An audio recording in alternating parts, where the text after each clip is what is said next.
Hello and welcome. So it's the third part of our German series. If you haven't watched the first two parts, you guys can check it out on my channel. So let's get started. How the German economy recovered under the Dawes Plan, 1924 to 1929.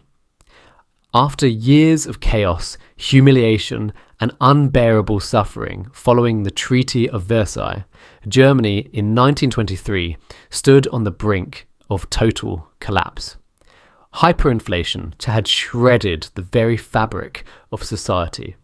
Savings had evaporated overnight, and the value of the German mark had become almost meaningless. For ordinary people, this period felt like the end of civilization. Shopkeepers changed prices every hour. Workers carried wages home in baskets of worthless paper, and once proud families stood in bread lines, surviving on scraps. But amid the despair, the international community began to realize that a completely ruined Germany wasn't in anyone's best interest, not even for the Allies. If Germany fell into chaos forever, Europe itself could collapse with it. Factories would remain idle, trade would die, and political extremism would rise uncontrollably. And so, in 1924, a new plan was introduced, one that would not only stabilise Germany, but also reshape the global economic order for the next decade. It was called the Dawes Plan, named after an American banker, Charles G. Dawes. At its core, the Dawes Plan was designed to rebuild Germany's economy and make reparations, those massive payments imposed after World War I, actually payable. Instead of crushing Germany, it sought to help it recover just enough to meet its obligations. It was a clever balance between punishment and practicality. Under this plan, Germany's reparations were reorganised and spread out over a longer period. The first payments were reduced to more manageable levels, and a new schedule was established so that the amounts would increase only when Germany's economy began to improve. In other words, the Allies would no longer demand blood from a dying body. But the most crucial part of the Dawes Plan was foreign investment, especially from the United States. American banks and private investors began pouring billions of dollars into Germany through loans and credits. These funds helped rebuild factories, stabilize the currency, and restore confidence in German business. For the first time in years, hope began to return. The first major step in this recovery came with the introduction of a new currency, the Rentenmark. It replaced the worthless paper mark and was backed not by gold, but by the value of German land and industrial assets. This idea restored confidence almost overnight. People started using money again instead of bartering, prices stabilized, and the madness of hyperinflation slowly faded into history. The new German Chancellor, Gustav Stresemann, played a central role in this transformation. Stresemann understood that Germany could never rise again through anger or defiance, only through diplomacy and cooperation.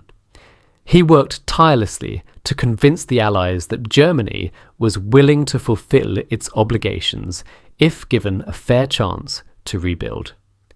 His foreign minister, Hans Luther, and central banker Hjalmar Schacht became the architects of this remarkable recovery. Factories reopened, railways began moving goods again. Workers, once unemployed and desperate, now found jobs in steel plants, chemical industries, and new automobile factories. American money flowed into projects like the Ruhr industrial region, helping to modernize machinery and expand production. Germany's economy began to rise with surprising speed. The Dawes Plan also eased political tensions. Extremist movements, both communist and nationalist, started losing influence as ordinary people regained faith instability. For the first time since the war, Germany began to look like a functioning nation again. Newspapers spoke of a new dawn, and even in cities like Berlin, culture began to flourish once more. Cafes were full, cinemas reopened, and artists returned to their studios.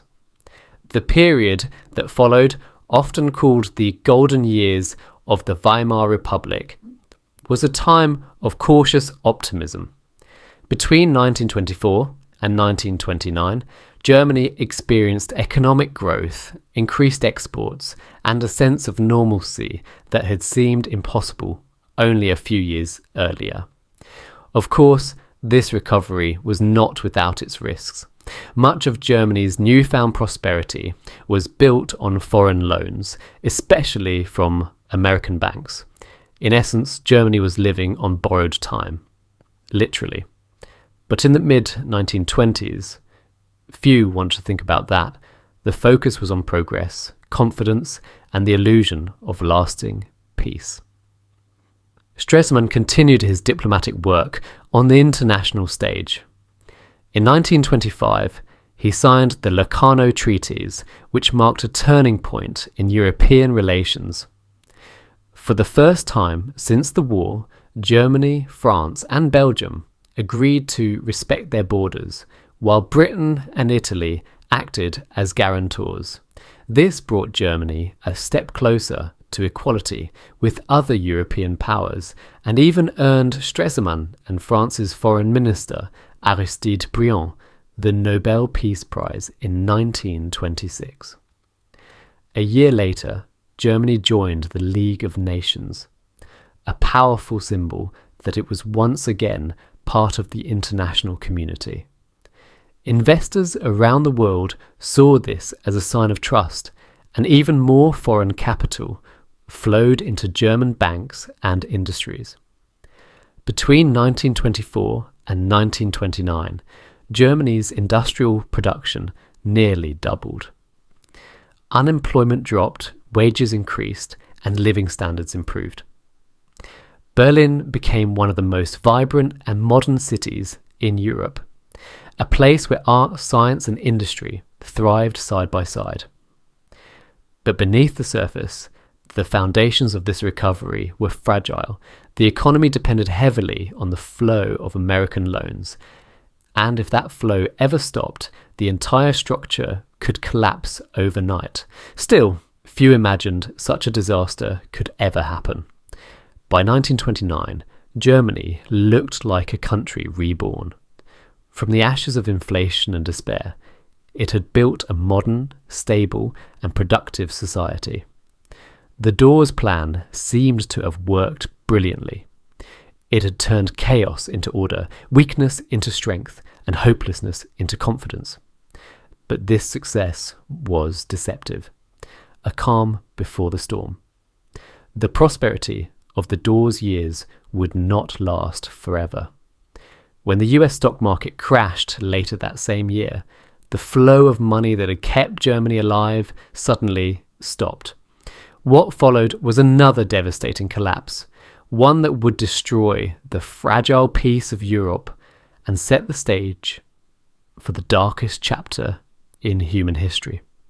Still, between 1924 and 1929, the Dawes Plan represented a rare moment of cooperation and recovery in a world still haunted by war. It showed that diplomacy, economic reform, and international support could rebuild even a shattered nation. For millions of Germans, it was a brief but unforgettable time when hope returned, when the nightmare of inflation ended, and the dream of a better future seemed real once again. So that was it for now. See you later in another video. Until then, like and subscribe.